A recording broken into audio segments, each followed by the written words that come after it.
Hello, my dear students, how are you all? Today we read chapter number 5th of Business Studies Emerging Modes of Business. देखिए ई business के बारे में हम लोग सब जानते हैं। मैंने आप लोगों को पहले ही ई बिज़नेस के बारे में पढ़ा दिया है कि ई बिज़नेस क्या होता है। It's a electronic business. It refers to the computerise system. ये पूरा का पूरा एक कंप्यूटराइज सिस्टम होता है जिसके अंदर हम लोग कैरी करते हैं अलग अलग बिजनेस इंक्लूडिंग इंडस्ट्रीज़, कॉमर्स और ट्रेड को। ठीक है, ये कंप्यूटराइज सिस्टम होता है जिसके अंदर हम लोग कैरी करते हैं अलग अलग बिजनेस को, जिसके अंदर हम लोग इंक्लूड करते हैं इंडस्ट्रीज़ हो गई, कॉमर्स हो गया और ट्रेड हो गया।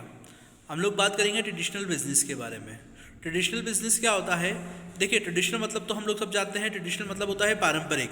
ठीक है ना, परंपरा के तौर पर जो चीज़ें चलती हैं, परंपरा के तौर पर जो चीज़ें चलती हैं, ठीक है, वो चीज़ कहलाती है पारंपरिक ट्रेडिशनल बिजनेस।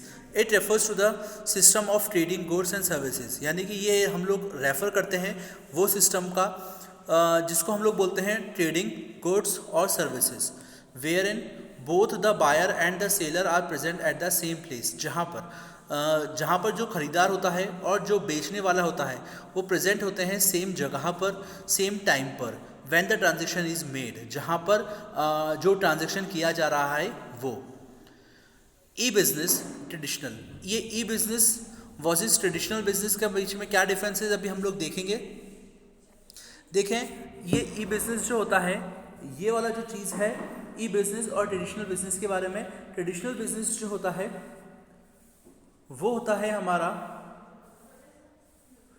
ये easy to ease of formation, यानी कि इसको किस तरीके से एस्टेब्लिश किया जाता है। ट्रेडिशनल बिजनेस को एस्टेब्लिश किया जाता है, formation is relatively difficult as it require a proper physical setup. यानी कि हम लोग इसको फॉर्मेशन करते हैं, यानी कि हम लोग इसको एस्टेब्लिश करते हैं, इसको थोड़ा सा ज़्यादा डिफिकल्ट होता है क्योंकि इसको प्रॉपर फिजिकल सेटअप चाहिए होता है इसके अंदर। और जो ई बिजनेस होता है वो फॉर्मेशन होता है रिलेटिवली ईजियर, यानी कि बहुत ज़्यादा आसान होता है इसको ई बिजनेस को फॉर्मेशन करना, यानी कि इसको लेकर आना मार्केट के अंदर, ये थोड़ा सा ज़्यादा इजी होता है। ठीक है, नेक्स्ट है इंटरनल कम्युनिकेशन। नेक्स्ट है follow hierarchical communication structure from top to bottom. यानी कि ट्रेडिशनल बिजनेस के अंदर इसको हम लोग फॉलो करते हैं एक हायरार्किकल कम्युनिकेशन के बेसिस के ऊपर। इसका एक स्ट्रक्चर होता है ऊपर से नीचे तक। ई बिजनेस के अंदर हम लोग फॉलो करते हैं नॉन हायरार्किकल कम्युनिकेशन स्ट्रक्चर। इसके अंदर कोई भी डिफाइंड स्ट्रक्चर नहीं होता है। स्टार्टअप कॉस्ट, यानी कि जब भी कभी ट्रेडिशनल बिजनेस को हम लोग स्टार्टअप करते हैं, उसको स्टार्ट करते हैं, उसको एस्टेब्लिश करते हैं, तो हम लोगों को जो कॉस्ट आती है ये बहुत ही ज़्यादा हैवी होती है। ठीक है ना, ई बिजनेस के अंदर ऐसा होता है रिलेटिवली लो कॉस्ट। ई बिजनेस को स्थापित करने के लिए, एस्टेब्लिश करने के लिए इसके अंदर कम से कम कीमत की ज़रूरत होती है। नेक्स्ट है हमारा मार्केट एक्सेस। अब देखिए, मार्केट एक्सेस के अंदर क्या होता है,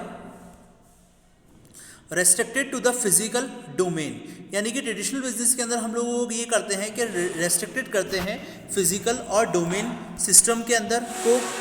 ठीक है, और ई बिजनेस के अंदर हम लोग कंपेयर करते हैं comparatively with no defined domain, है ना। ई बिजनेस के अंदर हमारे पास ज़्यादा comparatively wide with no defined domain, इसके अंदर कोई भी डोमेन की ज़रूरत नहीं पड़ती है।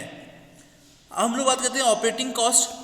इसकी ऑपरेटिंग कॉस्ट जो होती है, यानी कि किसकी, ये हम लोग बोलते हैं कि ट्रेडिशनल बिजनेस की जो ऑपरेटिंग कॉस्ट जो होती है वो हाई होती है, ई बिजनेस की ऑपरेटिंग कॉस्ट लो होती है।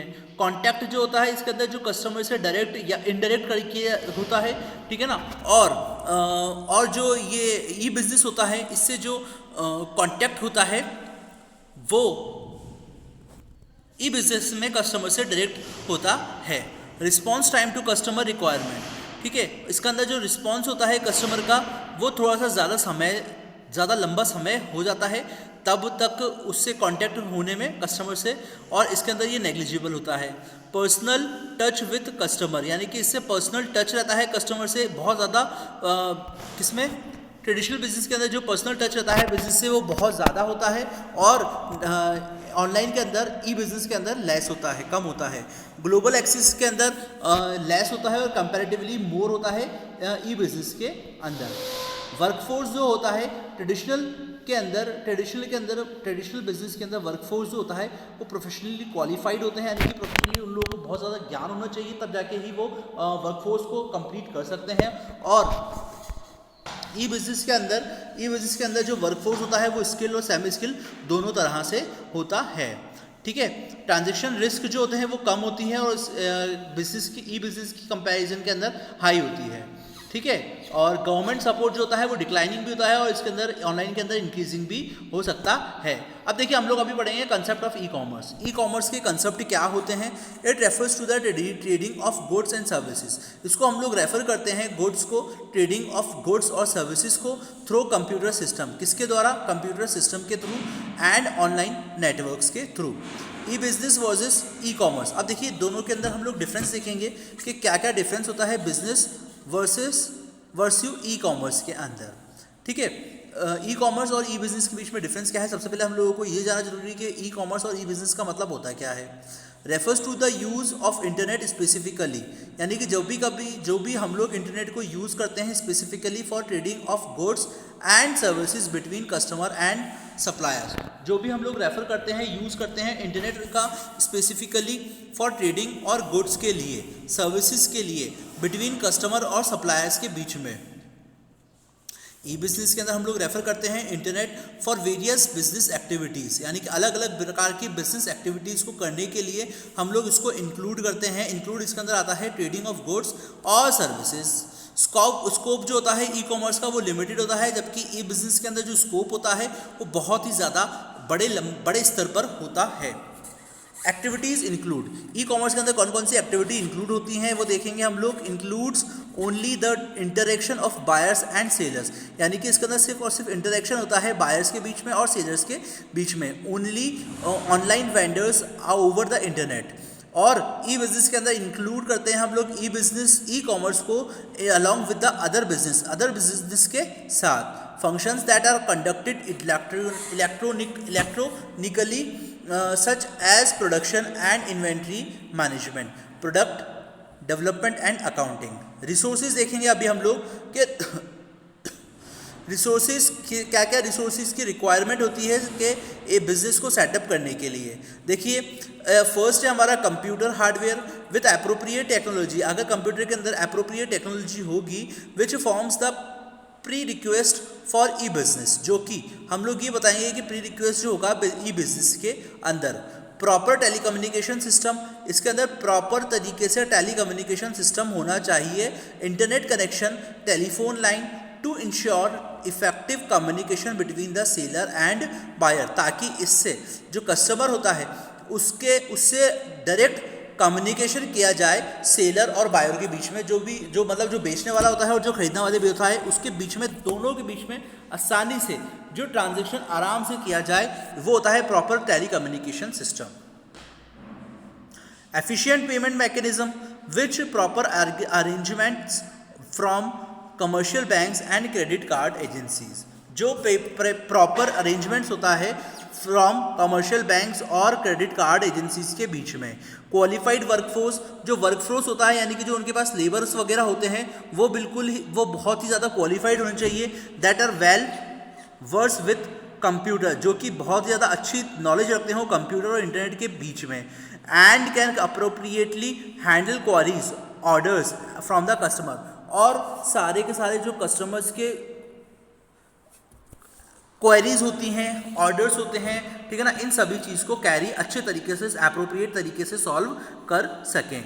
Well design and comprehensive website, अच्छी तरीके से जो और अच्छी वेबसाइट भी क्रिएट होनी चाहिए। Presenting information to customers regarding the type of product, price and other such relevant information. Support services such as consulting and certification services. Support service क्या होती है? जिसके अंदर हम लोग कंसल्ट करते हैं सर्टिफिकेशन ऑफ सर्विसेज का। Scope and constitution of E business. अब देखिए ई बिजनेस के जो कॉन्स्टिट्यूशन के जो स्कोप हैं वो अभी हम लोग देखेंगे। देखिए ये जो है आप लोग देख रहे हैं, ये ई कॉमर्स, ये कॉमर्स है business to business, business to constitution, to constituents to constituents और बिजनेस, और थर्ड है हमारा इंटरेक्ट, इंट्रा जो है वो कॉमर्स के बीच में है। ठीक है, अभी डिस्कस करते हैं इसको। Business to business transaction, business to business transaction के अंदर हम लोग रेफर करते हैं वो ट्रांजेक्शन, बिजनेस टू बिजनेस के अंदर हम लोग वो करते हैं ट्रांजेक्शन और trade between one business another, एक बिजनेस से दूसरे बिजनेस के अंदर जो भी कोई ट्रांजेक्शन होते हैं, enable strengthening of communication and distribution work networks, facilitate transfer of information, exchange of technological know how, यानी कि हम लोग ये रेफर करते हैं ट्रांजेक्शन के बीच में और ट्रेड के बीच में, वन बिजनेस एंड अनदर, एक बिजनेस से दूसरे बिजनेस के बीच में हम लोग ये ट्रेड कर सकते हैं। इनेबल्स स्ट्रेटनिंग ऑफ कम्युनिकेशन, और इसके अंदर हम लोग कम्युनिकेशन कर सकते हैं और डिस्ट्रीब्यूशन कर सकते हैं नेटवर्क का, facilitate transfer of information, exchange technological how no.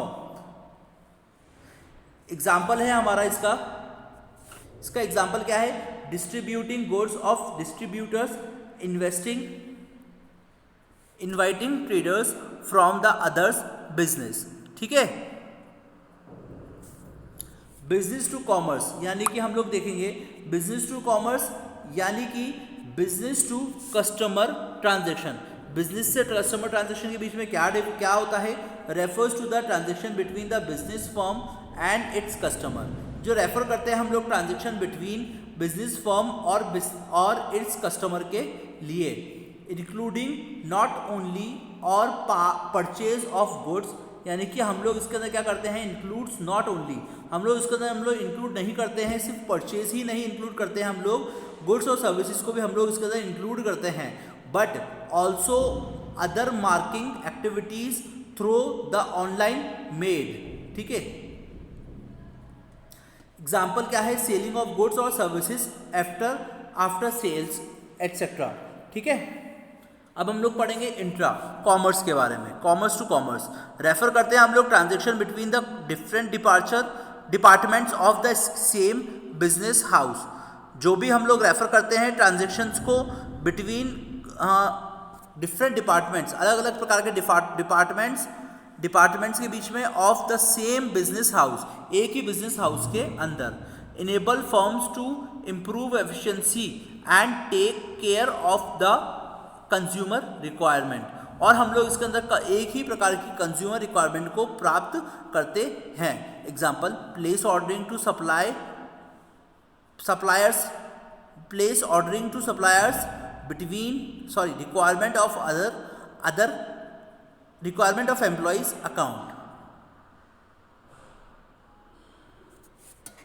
ठीक है, एप्लीकेशन ऑफ बिजनेस, अब देखेंगे हम लोग एप्लीकेशन ऑफ बिजनेस के बारे में, एप्लीकेशन क्या होती है बिजनेस की। अच्छा, देखिए हम लोग इंट्रा कॉमर्स पढ़ेंगे अभी हम लोग। इंट्रा कॉमर्स क्या कह रहा है कि refers to the transaction between the different department, इसको हम लोग रेफर करते हैं वो transaction between the different departments, अलग अलग डिपार्टमेंट्स के बीच में of the same business house, एक ही बिजनेस हाउस के अंदर, enables firms to improve efficiency, इसके अंदर हम लोग इनेबल करते हैं इम्प्रूव एफिशिएंसी और टेक केयर रखते हैं और ध्यान रखते हैं केयर ऑफ कंज्यूमर रिक्वायरमेंट्स का, business placing order to suppliers, requirement of employee as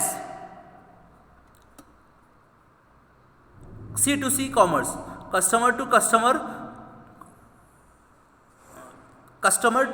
customer commerce, refers to the transaction between one consumers and another, है ना। इसके अंदर हम लोग ट्रांजेक्शन को करते हैं, रेफर करते हैं बिटवीन एक कस्टमर के बीच में और एक दूसरे के बीच में, involves the trading of holding very much, ठीक है, involves trading of second hand used goods, example sale and purchase of used furniture, exchange of information regarding the quality of production। Example के तौर पर अगर हम लोग देखें कि सेल्स जो होती है ना, उसके अंदर सेल्स जो होती है, sales and purchase of use furniture, sales of furniture के लिए हम लोगों को यूज़ करना चाहिए होता है फर्नीचर को, इसको हम लोग एक्सचेंज कर देते हैं of information regarding the quality of production etcetera. ठीक है बच्चों, चलो अब हम लोग नेक्स्ट वाले वीडियो के अंदर हम लोग सीखेंगे एप्लीकेशन ऑफ ई बिजनेस, ठीक है ना।